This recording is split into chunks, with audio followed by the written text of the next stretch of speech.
My name is Mike Clegg. I'm Dean of the school, and I want to thank you all for being here. This is the keynote event for Alumni Day. Alumni Day was a tradition here at the school that sort of lapsed, and over the last few years, we've been able to restart it. And this year, we have this is the third year, I guess, and each year it gets better and better. And this year, we've had hundreds of people here today over the course of the day for the various things. So it gives a sense of the vibrancy of our alumni community. So we want to thank you all for being here. And my job is to introduce the moderator for this event. Probably as somebody who doesn't need an introduction. That's why they let me do it. Uh, and it's Josh Sharfstein. And Josh is a person who has deep connections to Baltimore and to the school.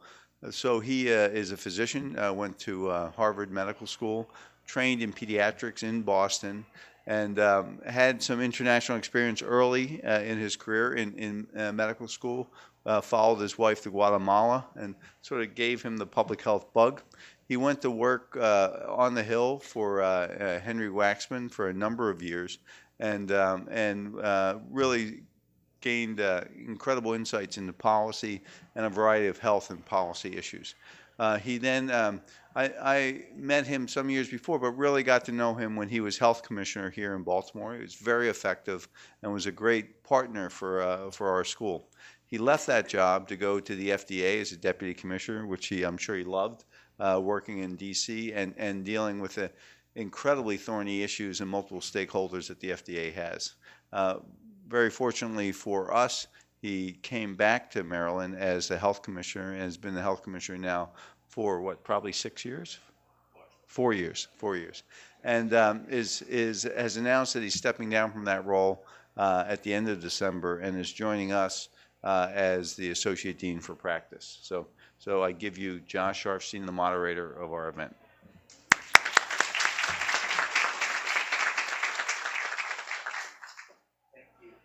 Let's see, can everybody hear me okay? All right, thank you, Dean Clegg, for the very nice introduction. And Was it accurate?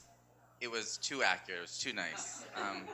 But it's great to be here. I think I was at Alumni Day last year, if I recall, or the fall, and it was that was a lot of fun. But I do think this is going to be better. I agree with you there, because this is a really interesting discussion. And here I am just the moderator. So. This is a real treat because you're going to be hearing from two incredibly interesting, thoughtful, and accomplished people on a really important topic related to poverty and health. So we are going to be first. I'm just going to ask Professor Edin to introduce herself. She is one of the Bloomberg Distinguished Professors. She's been in Baltimore since January, I believe, in this job, and she is from what I can gather, the national leading authority on understanding the reality of poverty in the United States, dispelling myths people have through painstaking and incredibly interesting research in the actual lives of people in urban places around the country. And after that, I'll turn to Rebecca. Rebecca Onie is the founder and leader of Health Leads, which is a fascinating organization that's having a huge impact around the country, and particularly in Baltimore and particularly at Hopkins, mobilizing college students for the healthcare system and making the healthcare system think differently about its role beyond medical care. I have known Professor Edin for a little over 17 minutes, and I've known Rebecca Onie for about 17 years. I knew her when she was an undergraduate starting the program at the hospital where I was a pediatric resident. And she was a force of nature then, and she's a force of nature now. I know that this is going to be a really interesting discussion, and I'll just maybe turn over to Professor Edin for maybe a little bit more introduction, and then to Rebecca, and then I'll pose a couple general questions, and we'll see where it goes from there. So it's great to be here. I am new to Baltimore, but I began doing research here in 2002. I'm a go out and talk to them sort of person rather than a look at the numbers sort of person, although I do some of both. So I came to Baltimore to follow a cohort of young people who'd been born in Baltimore public housing in the mid know them as middle school students. In the early 2000s, followed them through high school, and then actually relocated to Baltimore for the summer of 2010 to explore how their lives as young adults were playing out. And it was then that I got the Baltimore bug. I'd been at Harvard for several years, and I realized that I had gotten more ideas in hanging out with these kids in Baltimore than I'd gotten in one summer than I'd gotten in 6 years of sitting in seminars at Harvard. So I promptly began plotting my exit, and here I am. So glad to be with you. So I'm Rebecca Onie, the co-founder and CEO of Health Leads. Josh is correct. He has known me approximately since I was 18 years old, I think, or 19, thereabouts. As you can imagine, Josh was also a force to be reckoned with, so let's be clear, it wasn't just me. And I can talk a little bit more about Health Leads' work as we go along, but the organization was born of conversations that I had with physicians and the nursing staff at what was then Boston City Hospital, the big public hospital in the mid-90s. And basically asking them, if you had unlimited resources, what's the one thing you would give your patients? And heard the same story again and again, which we've heard hundreds, if not thousands of times since then, where they basically said, every day we have kids that come into the clinic, kid has an asthma exacerbation, I can prescribe a controller medication, but I know that the real issue is that there's no food at home. I know that the real issue is that they're living in a dilapidated brownstone with 12 other people, and the heat just got cut off because it's the middle of the winter, and there's asbestos, and mom's unemployed. But I don't ask about those issues because there's nothing I can do. They would say I have 13 minutes with each patient. Patients are piling up in the clinic waiting room. I have no idea where the nearest food pantry is or how to get their heat turned back on. I wasn't trained to do that in med school. And we just don't have the capacity to be able to deal with those needs. And in fact, in most of the clinics where Health Leads works, there's one or two social workers for 20,000 patients.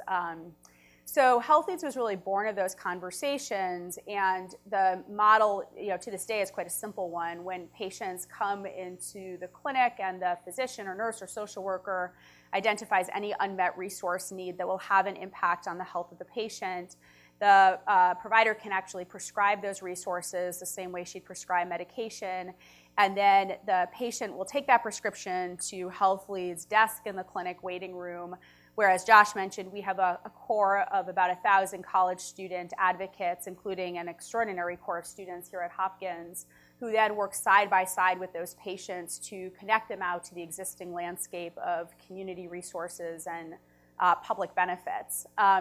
So I'll just quickly say, as Josh mentioned, when he was a resident at Boston City Hospital, he used Health Leads.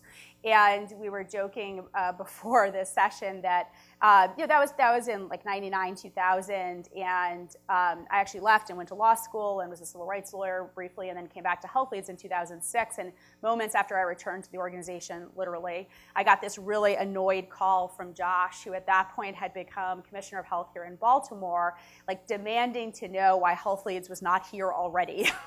And and I'm sure many of you in various forums have had this experience. I tried about 4 different ways to say no to Josh, all of which failed. And he basically was like, "You're going to come the week after next, and you're going to talk to these folks from Hopkins, and you're going to talk to these foundations, and just come talk to them." His famous line, right? Just come talk to them.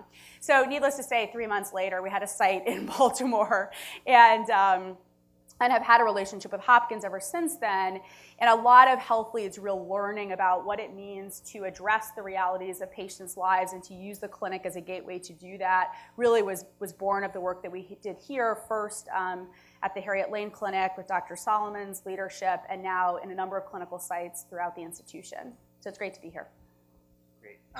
Thanks. I want to start with something you just said at the end, the reality of patients' lives. And I think that one of the things in your work and your research is the difference between people's perceptions and what may or may not be going on. You spend so much time with the reality of talking to people about their lives. And I think it'd be interesting for people here, public health is about the conditions under which people can be healthy. That relates to the reality of their lives. what do you think would, from your experience, is important for the field of public health to understand about people's lives in poverty, particularly? And Rebecca, I think, to reflect on that and have a discussion, but also from your perspective, what do students learn? What do doctors learn about the reality of people's lives that may be different from their perceptions coming in around medicine? So when I was a young person first starting out, I began hanging out with a group of welfare recipients in Chicago, and quickly learned that welfare paid too little to survive.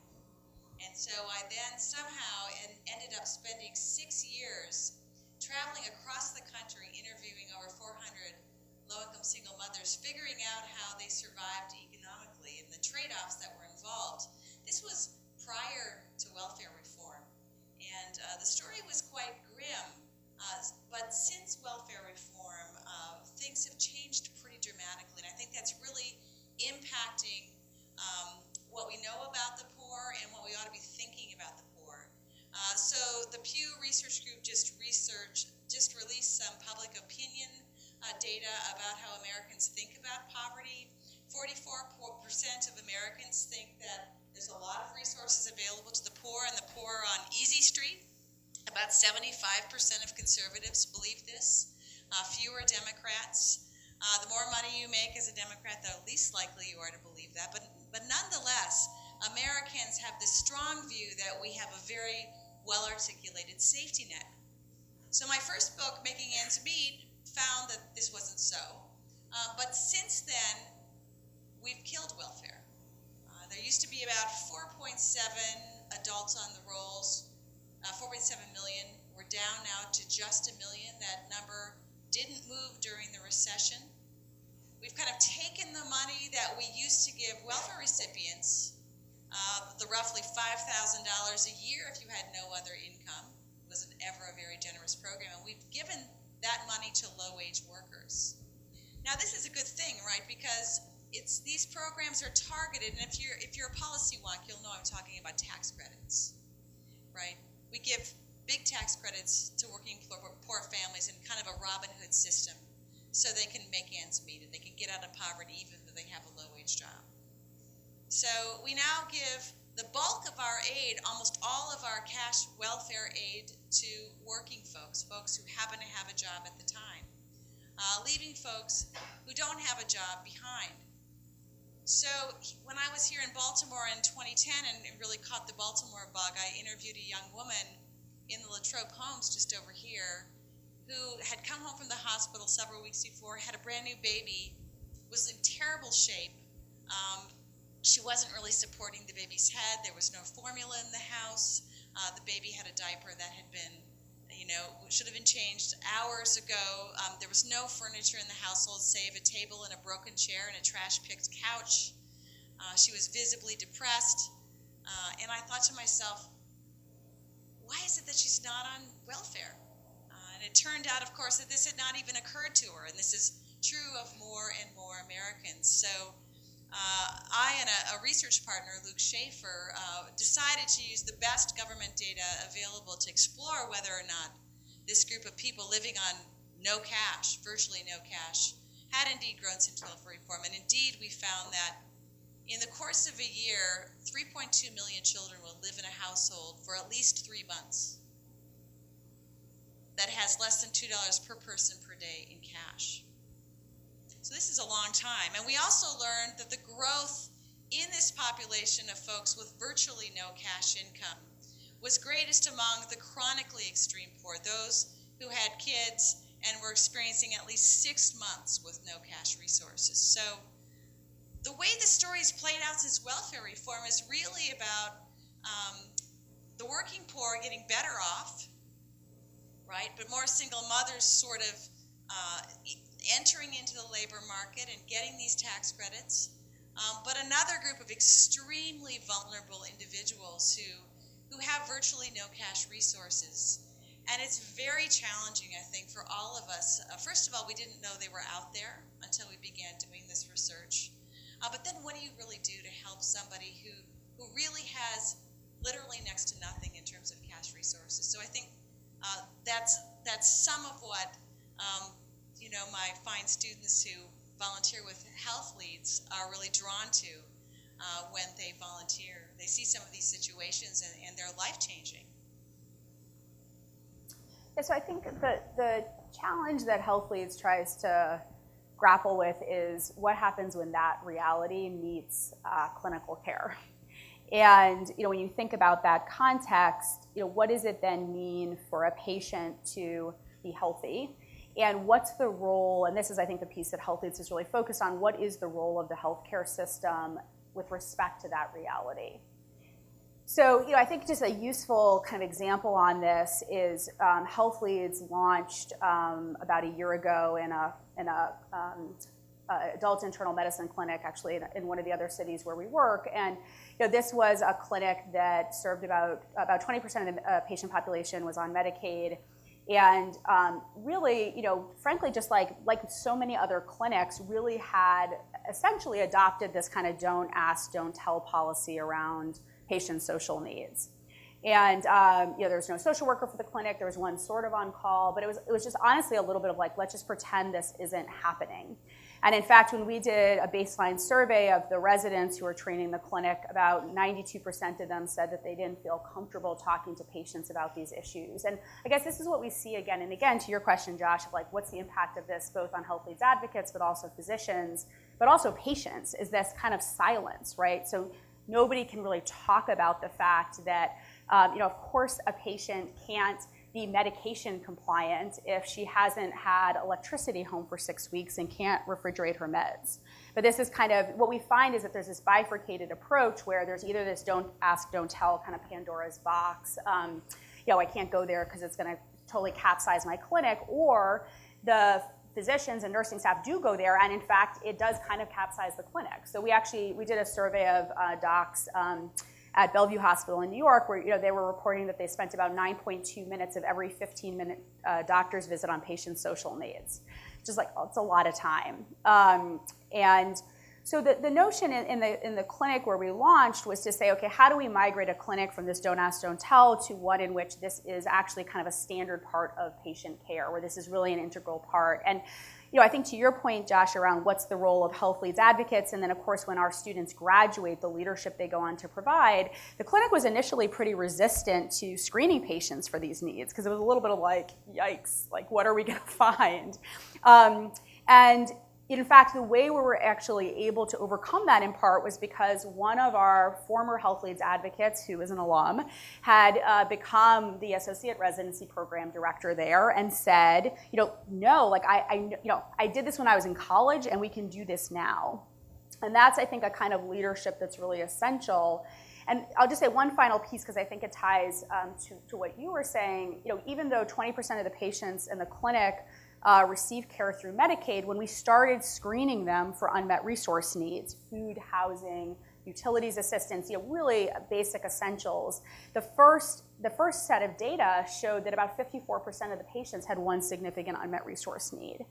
And to your question about how do we change the thinking of the current leadership, that data was really informative. Because when you're trying to, for example, impact diabetes in your patient population, how do you do that if 30% of the patients are running out of food at the end of the month? I'm curious how the healthcare system has come into your research. You've studied how people make ends meet, marriage, and relationships, a lot of different things that are kind of around the health setting. Is health seen as separate? Is it part of the problem? Is it part of the solution, or the medical care system or health behaviors? How does that fit into what you study? If you look at the poorest of the American poor, this $2 a day group I talked about that I've been studying most recently, only half of this group gets anything from SNAP, the food stamp program. It's really stunning. Only a tiny portion gets a housing subsidy. But most everyone in the family has some sort of medical care, either for their children or for themselves. And so if you want an institutional point of connection for these families, it is the healthcare industry. And it was one of the things that really brought me here to Hopkins for the School of Public Health is you can find the America's most vulnerable people two places. at your clinics and at Walmart. So Walmart, as far as I can tell, isn't doing a very good job of serving them. They're certainly not being very good employers to the extreme poor. So it's such a marvelous point of contact. And if I may say one more thing about health leads, because I got involved through my friend Swati here with some of the students working in health leads last year. And the opportunity for folks who are so marginalized to see a friendly face that treats them with kindness and respect in the context of a bureaucracy, right, like a hospital or a healthcare clinic, it's almost impossible to overstate the significance of the human connection that college students who are, those of us who teach college do it because we love it. I mean, what a marvelous time of life. 18 to 22-year-olds cannot be beat. So it is an amazing model that to connect people who are so open and so fresh and such learners with such a vulnerable population. I think the life-changing, as Rebecca said, potential of this program for future leaders is just, it couldn't be higher. So let me ask a question about cynicism. Okay, having said that, which is that in a lot of contexts, discussions of extreme poverty lead people to cynicism. I would say in the health field, sometimes you get the argument that you're never going to get anything better until you solve poverty. You hear that a lot, and it's and I wonder, Rebecca, from your perspective, how do you think? Why do you think this model is propelled forward, even in the face of some of the most incredible challenges that students couldn't have even imagined when they were sitting down? That when they were starting out, that they would be learning about people's lives like this.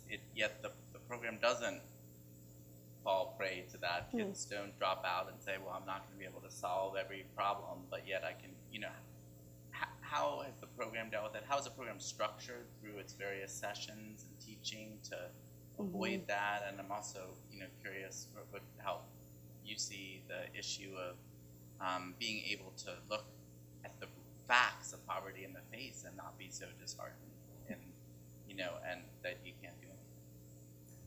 Yeah, it's a really good question. I mean, I think, we probably sort of don't officially frame it this way, but I guess the way I think about this is the goal is for the students to be just the right amount of angry. And, angry enough to really feel like this is work that they should commit to in some way, whether through medicine or health or frankly through affordable housing advocacy or the almost endless other ways they can make an impact for the rest of their lives. Angry enough to be a ideally unstoppable advocate for the patient that they're working with at that moment. But actually, in some ways to also recognize the achievability of success.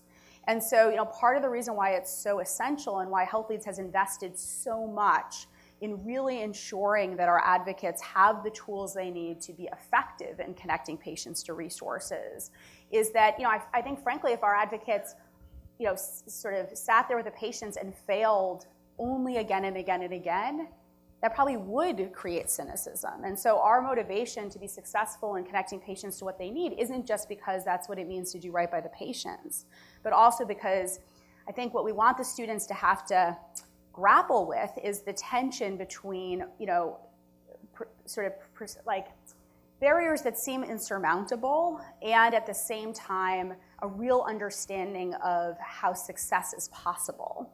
And to take those two things as real insights and motivation and as a sort of foundation for personal passion and to frankly go out and disrupt these systems, whether sort of through traditional career pathways or less so. And I mean, it's an interesting question. I don't see cynicism in our students, but I do see profound frustration. And part of our responsibility at Health Leads is to provide a space for that conversation to happen. So we have these regular, we call them reflection sessions on campus, where we provide a forum to talk about that, which I think is essential.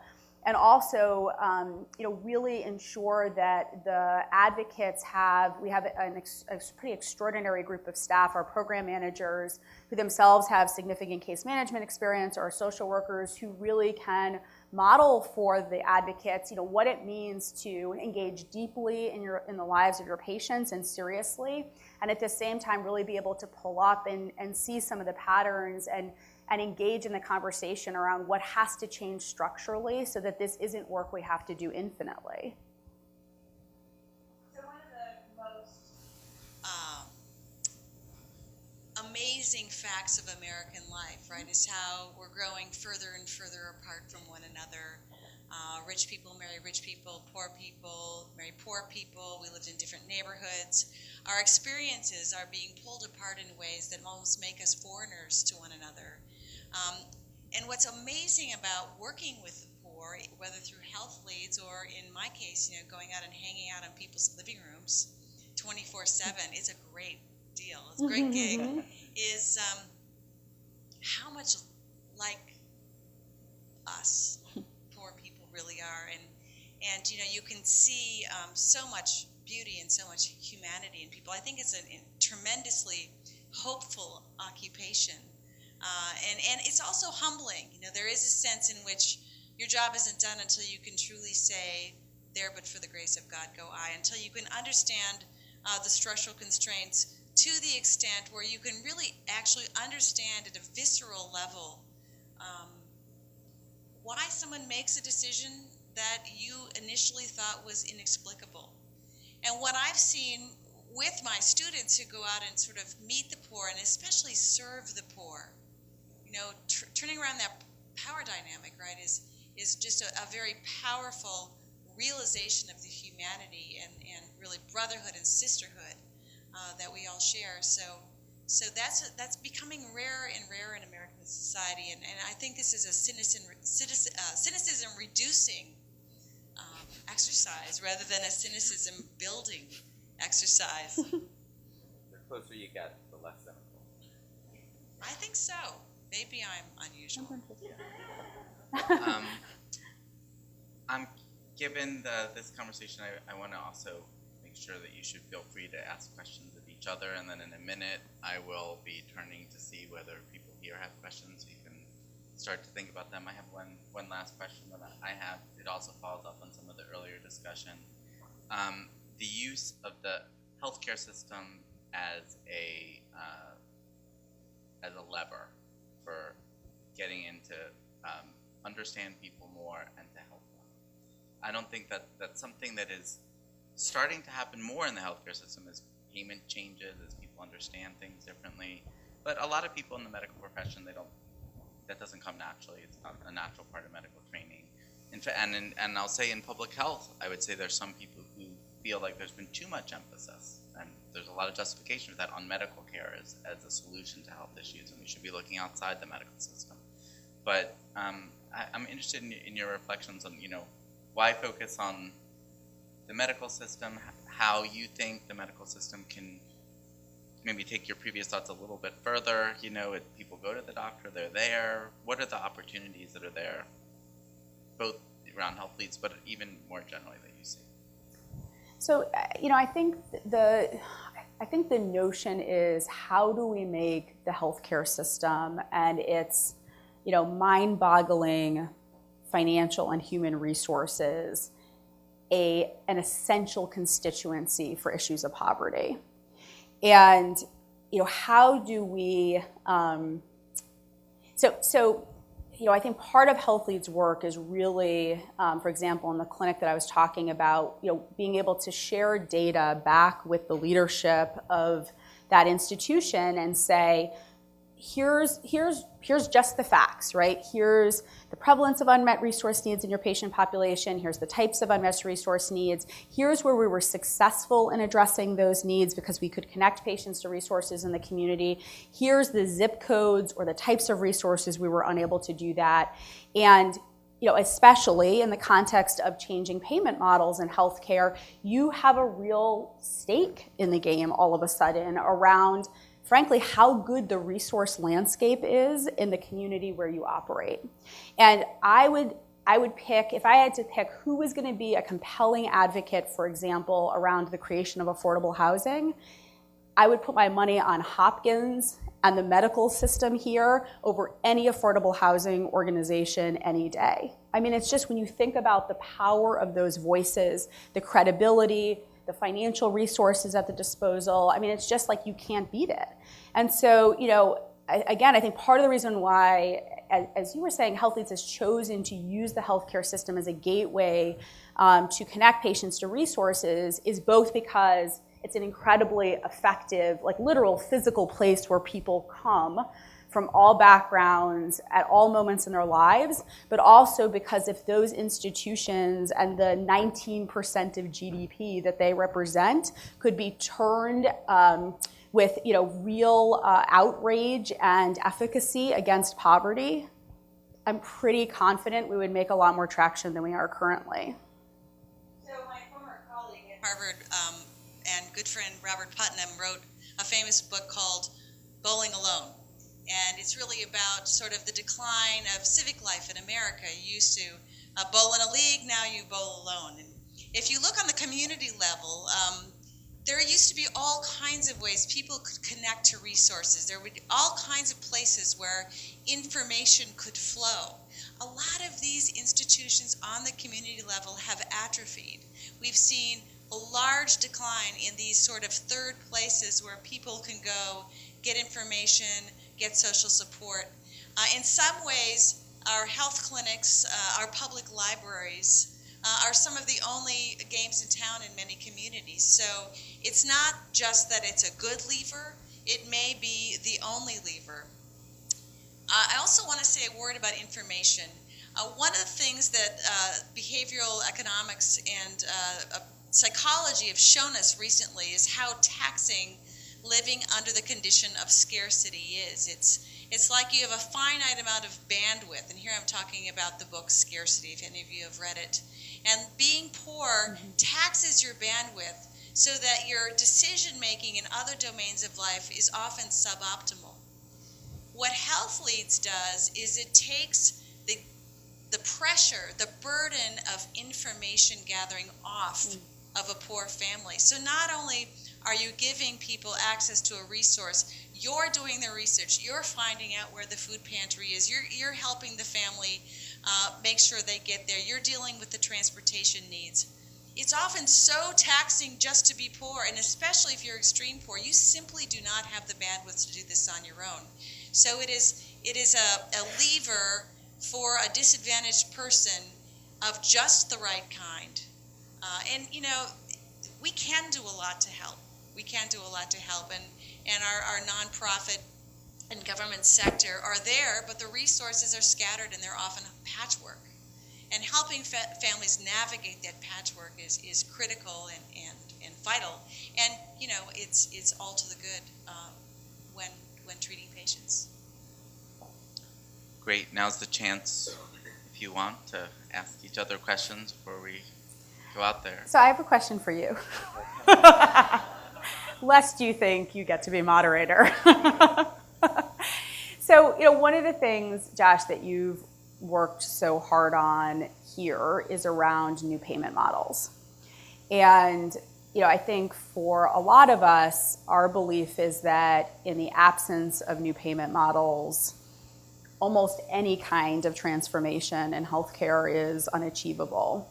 And I guess, you know, to the extent possible, I'd just love to hear your reflections on, you know, where do you see, in general, new payment models in healthcare meeting all the issues that we talk about? Because I think we are betting on those as being one of, if not maybe at the end of the day, the most essential catalyst around being able to find a place where healthcare and the realities of patients' lives meet. And I would just love to hear your thoughts on, you know, do you think that's achievable? What's your vision around that, et cetera? So last year at this event, I talked about what we were working on with respect to the hospital payment system in Maryland. And since that time, as people probably have heard and read, Maryland has gone the only state, because we were the only rate-setting state. I think Massachusetts might have been the second to last.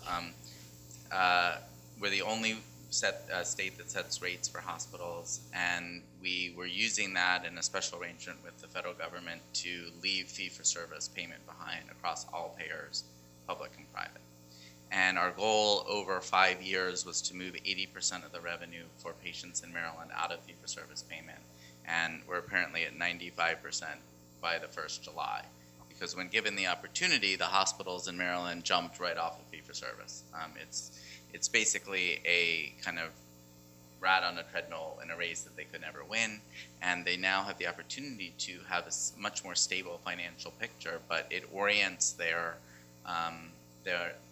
approach to trying to reduce admissions. So it's like flipping a switch in terms of the incentives. If you can keep people healthy and keep the community healthier and reduce admissions, the hospital does better.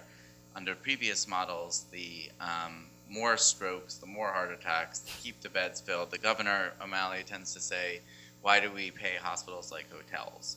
You know, we should be thinking a little bit differently.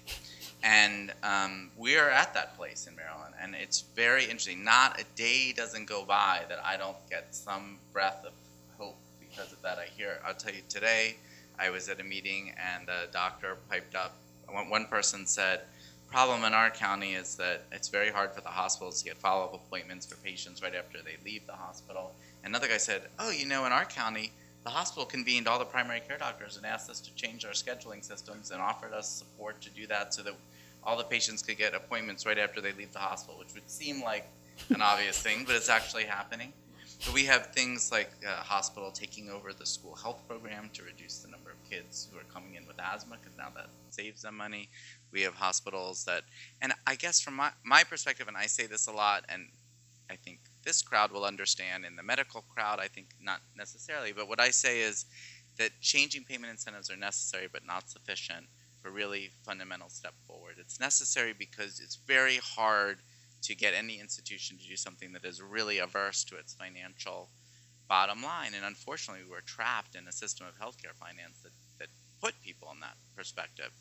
So you really got to change that. You've got to allow and just take away that negative incentive, allow for there to be a potential for reward.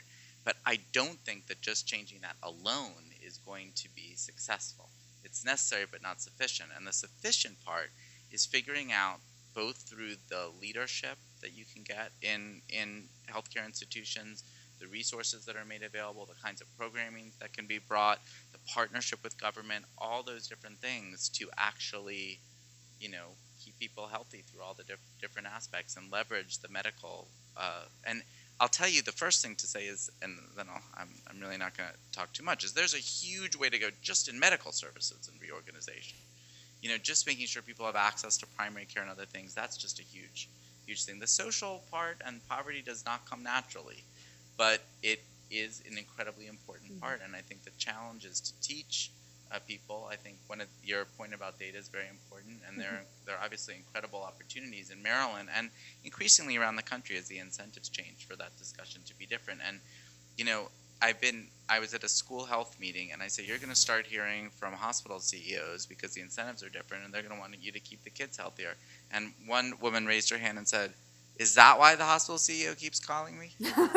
You know, and so things really can be different. You can have a different conversation when the payment models changes. And this is where the cynicism kicks in. You can't allow yourself to assume it's going to be the same conversation. When the policy changes and you're out of the trap of fee-for-service, I think it opens up the discussion and creates new opportunities for health leads, new opportunities for different discussions. I'll stop there. So I have a question for you. So I'm imagining that this is like truth or dare. This is really fun. Public health truth or dare. That's right. So I'm imagining being a healthcare provider, carrying out one of these screenings with my patients so that my patient, you know, can, if need be, go to the health leads desk. I can imagine that if I would not be doing this screener, I would be prescribing and treating in one way. But if I did do this screener and suddenly the context of my patient's life was arrayed before me, my practice might shift fairly dramatically and in ways that are much more aligned with my patient's needs. Does this happen? Do you have at least anecdotal evidence that this this kind of thing is going on with the providers? Yeah, I mean, this is exactly what we're trying to do.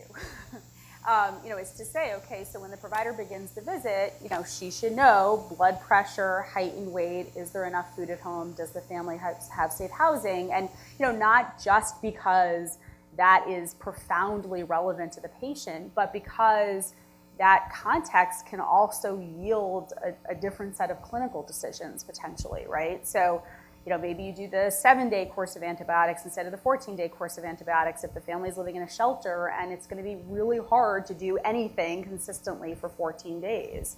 So I think that's definitely a piece of it and something that we're really interested in trying to kind of capture, more quantitatively. The other piece that I think is really interesting, and it goes, I think, Josh, your piece around necessary but not sufficient is, I think, both right and really powerful because it begs the question of like, well, what gets us to sufficient, right? And part of that, I think, is about actually changing the expectations of both patients and provider around what happens in the four walls of the doctor's office. Like, what can you talk about? What's actionable? And it was interesting. We had this conversation with one of the physicians, actually at Boston Medical Center several years ago, where he said, I feel like you're creating consumer demand for a different healthcare product. And he said, our patients now come in expecting to be able to talk to their physician around whether or not they have food at home. And that's pretty powerful when you think about it. Again, it's not, none of it's necessary, or sufficient rather, but it's a really profound shift, I think, in both the patient's understanding of what healthcare can be, but also the provider's identity in that system. And that is part of what we want to disrupt in some ways. And I think part of the goal is if enough providers are compelled to engage with patients on those issues, we would expect then that they would in turn ask for a different kind of training to be able to be effective in those contexts and circumstances. Well, and I can certainly speak from experience that once you've had the experience of working with health leads, it's hard to practice clinical medicine in other places and not feel its absence. Well, and that's part of what I loved, so when Josh called me, demanding that that I move to Baltimore immediately, my favorite part of that conversation, it was a little stressful, but my favorite part of the conversation was how indignant he was that we weren't already here, right? And when you think about, what the multiplier effect of that, right? It's not just the advocates that health leads have worked with, the college students, but also the residents and the clinics where we work, and changing their expectations around what it means to deliver excellent health care. That's powerful in its own right. So thank you. Let's see if there are questions. Yep, I'm going to pass the microphone. I can talk about it now. Well, I think we need you to talk so that it can be taped. Okay. Okay, I will be trying to repeat the question. You mentioned you're sure your patients have appointments after they leave the hospital. You're sure the appointment is made before they leave the hospital for the follow-up. But my other question was, I was here 50 years ago, and attending would get upset. I spent too long with the patient about his personal life. Is that changing now? Are patients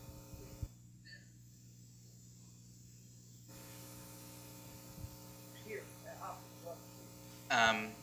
I'm not sure any of us is perfectly qualified to say that. I can say that my very first patient as a medical student, this was at Mass General Hospital, was talking the entire time about a particular type of candy that she loved.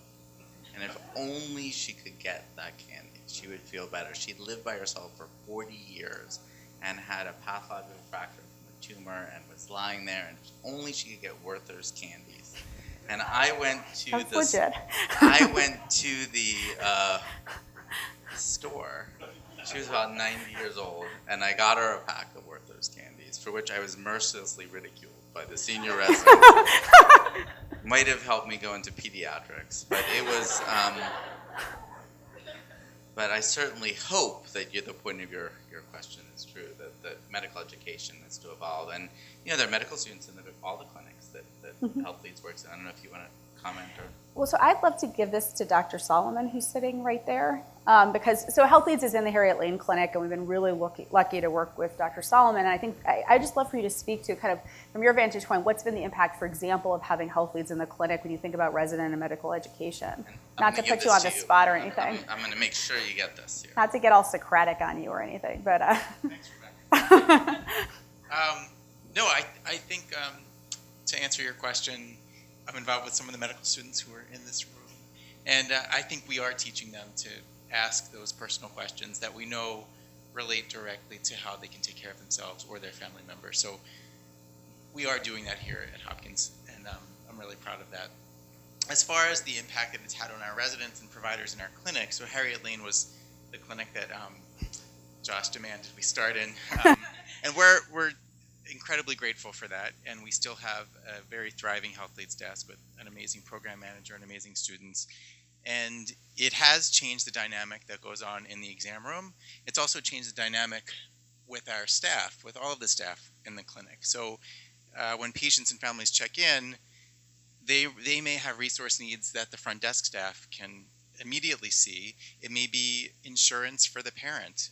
It may be that they notice that the kid doesn't have any food when they're in the exam room and the parent's asking for food from the nurse. So it really has changed our culture. I think with the residents, it opens up the door now that we used to say, please don't open that door because it would take longer to address the needs. And although we had incredible social workers in our clinic, the demands were too high. So now our social work staff can focus on things that they were clinically trained to do, and then we have the advocates who can really help our patients connect with resources. So it's been great. Other questions?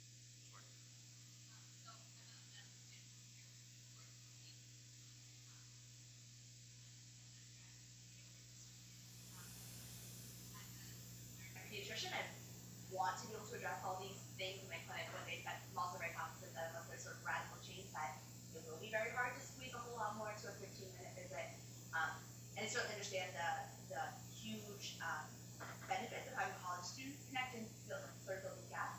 But I'm wondering if you think that there's a place for like a new healthcare professional or some sort of allied worker to be a more consistent force to work alongside physicians. I guess also thinking about like the delusion technology and the expanding nature of medical education, thinking about how to best allocate human resources to maximize everyone's sort of individual contribution to the global patient care. Yeah, absolutely. Yeah, it's a great question. Yeah, I mean, I think our hypothesis on this is actually not that physicians in some ways should be expected to do more, but should be expected to understand and engage with their patients around the full set of things that they need to be healthy. And so like the way we often talk about this is, we should be able to structure it where just like a primary care physician can say, okay, there's something going on with your heart, like I don't know all the details of this, I'm gonna be able to connect you to a cardiologist. Equally, she should be able to say, okay, I understand that you're having trouble paying your bills at the end of the month, like I can essentially refer you to the utilities company to create a payment plan around your electrical bill. And where that just becomes a tool in the toolkit that the provider has available to her to be able to really be side by side with the patient in terms of achieving the ultimate shared goal of better health. So to your question, I mean, I think that whole notion assumes, in fact, that there is a sort of expanded conception of what the healthcare team looks like. And I think from our vantage point, we've chosen to work with college students because of our hypothesis around the impact of the leadership that they will ultimately have, like see many folks in this room. But passionately believe that by no means are college students, the ultimate everywhere workforce, right? But the notion is to say part of what Health Leads is trying to demonstrate is the power of bringing in a lay workforce to be able to, exactly as you say, tackle a set of issues that are essential to the health of the patient, but that you actually don't want the physician or nurse or often even the social worker spending time on. And how do we create more leverage within the clinic team to be able to do that? And And part of what we've actually we've seen, so for example, like when we launched in a clinic recently where the physicians are reporting that they spend 27% of their time on addressing patients' social needs. And our reaction is like, that's actually a terrible use of your time. Like, we're glad you're engaging patients around these issues, but that's a super expensive resource to deploy against work that is certainly as important as the clinical work, but could be as well done, and frankly, we would hypothesize better done by other workforces. I think the key for health leads is like, how do we provide a platform to make that case, right? Because to Josh's point, that's hardly taken for granted at this point in time, although that's beginning to change. I'm curious on this point, whether you have any thoughts about the kind of people that in bureaucracies or organizations or hospitals that people in extreme poverty relate to well. Are there characteristics as you've talked to people where, because certainly sometimes people make connections that can have a big impact. Is there anything you've learned from that might be relevant? There's a very famous book written by Michael Lipsky called Street Level Bureaucracy. Maybe some of you studied it when you were younger. And it talks about sort of what he claims is sort of a universal process that affects social workers and healthcare providers and police officers alike. And that is, and maybe this gets to the cynicism point, and when you're faced with a sea of need and your resources are finite, often the way to sort of psychologically manage, even though you got into this for humanitarian or altruistic reasons, is to sort of blame your clientele. And so you see this over and over again, right? This even in the nonprofit sector, sad to say, there becomes a kind of an adversarial relationship between the patient and the provider, or the person on the street and the cop, in part because here's a person who wanted to do good who simply doesn't have the resources to meet the need. I think what's encouraging about the Health Leads model is that you're arming a group of young people who are fresh and not cynical with actual resources. Not all communities have resources. I spent much of the summer in the Mississippi Delta. There are simply no resources to be had in many of these communities. Some counties don't even have an ambulance. This is America. We in large cities often do have these resources, but when we can give people doing frontline work actual resources so that they can meet the needs they see, I think that's the winning formula.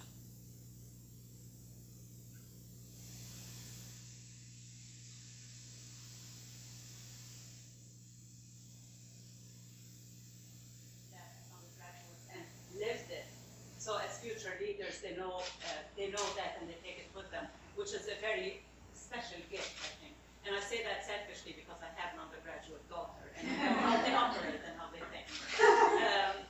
Specifically, I'm interested in your thoughts on not only affecting the person that comes to you and learning and teaching them how to seek their resources, but also thinking about how to influence people around them. So potentially, have you thought about, for lack of a better word, seeding certain communities, like with certain people who would know more than others, and then propagate that information so that you're impacting more than the one that you're touching? That's right. That's very true. If you create a chain of information that can penetrate the community, maybe one of the 5 communities right here around the hospital, you then create information flows. Part of the problem, though, right, is that so many of these third places, these civic organizations have atrophied, and sociologists have found that a lot of times the information flow is really like when you drop off and pick up your kids from school or at the child care center. So there's more that we could do to sort of help the epidemic of Health Leads information spread by strengthening all of the institutions, advocating for keeping the libraries open longer, the rec centers and the pools in good condition. All of these things help people exchange information in ways that build networks of care and information flows that sort of ease ease, the struggles of living poor.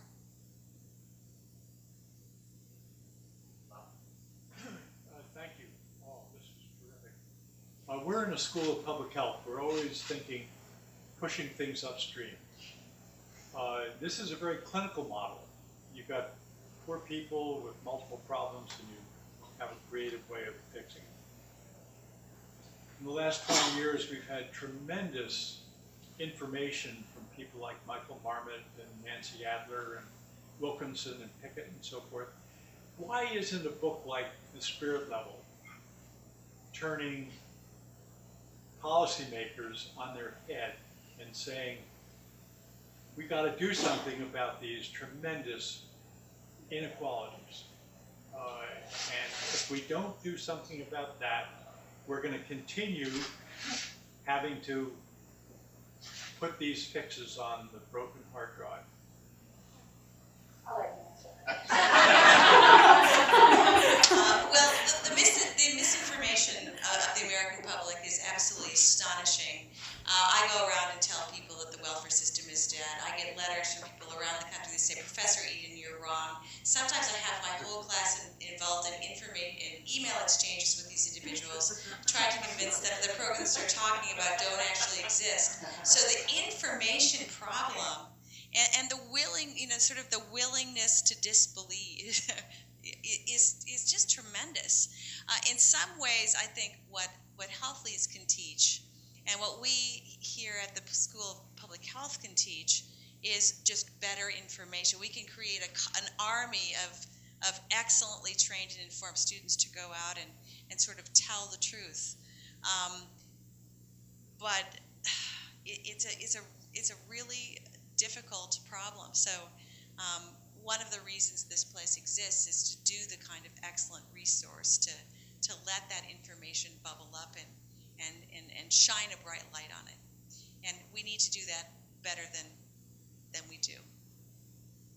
So I'll let her speak to the American public. I think just one kind of point on this, this notion around information is, I think what I find so mind-boggling is that most health systems at this point have kind of bitten the bullet and converted to some kind of electronic medical record. And yet, essentially none of those electronic medical records have any fields in the entire database where healthcare providers can capture information about families' socioeconomic status, their access to food, their access to housing. And it's like if those fields don't exist in the electronic medical record, they don't exist in healthcare. There's no way to measure them, there's no way to pay for them, there's no way to evaluate them, there's no way to triangulate them with any of the other information, the claims data, the health outcomes data. And so, one of the things that I'm actually really proud of that we talk about a lot at Health Leads is, Health Leads and the team at Hopkins, with, again, a lot of Dr. Solomon's leadership, as Hopkins implemented its EPIC EMR system recently, actually built in those fields. And that's incredibly powerful. And so, again, I know your question is really around kind of why doesn't the world act on this? But I think at the same time, if we don't even acknowledge this in the context of healthcare, that system will never ultimately be able to hold itself accountable for influencing any aspect of patients' lives beyond kind of the four walls of traditional clinical care. And I would just say that I think Health Leads is a great example of the ability of the clinical system to inform and motivate people to try to make other kinds of changes too. And in Boston, for example, there was interest in getting very deeply involved in housing policy that came out of some of the clinical experiences. And so I think it's important to see health not as the last stage in the continuum or a Band-Aid that's applied at the very end, but a place where people are, a place to engage students, but then also a place that can produce some leverage on the underlying issues. So I've been tapped on the back here to end the session, and I've been feverishly tweeting, and so many words of wisdom came out, and I hope that I got them right. But I had exactly, when I first heard of Health Leads, I had exactly your thought, Bob. That that's the end. That's the end of the process, right? People are sick, but I have to say the insights that you've given me about the lack of connectedness and at least that people are in the healthcare system really changed my mind. So you were more than a moderator. You were a participant. Thanks to Rebecca, she wasn't going to let you get away with just being an aloof monitor. But but one of the reasons this was better than last year is that there were three of you. He did a great job last year, but this was really a phenomenal discussion. I'm sure I speak for everybody when I say thank you. We have a reception upstairs on the second floor in Finestone where we can talk more and you can debate some of the issues that came up. But I want to thank all of you for doing such a great job and for bringing the issues in such sharp focus. So thanks very much. Okay. And thank you all.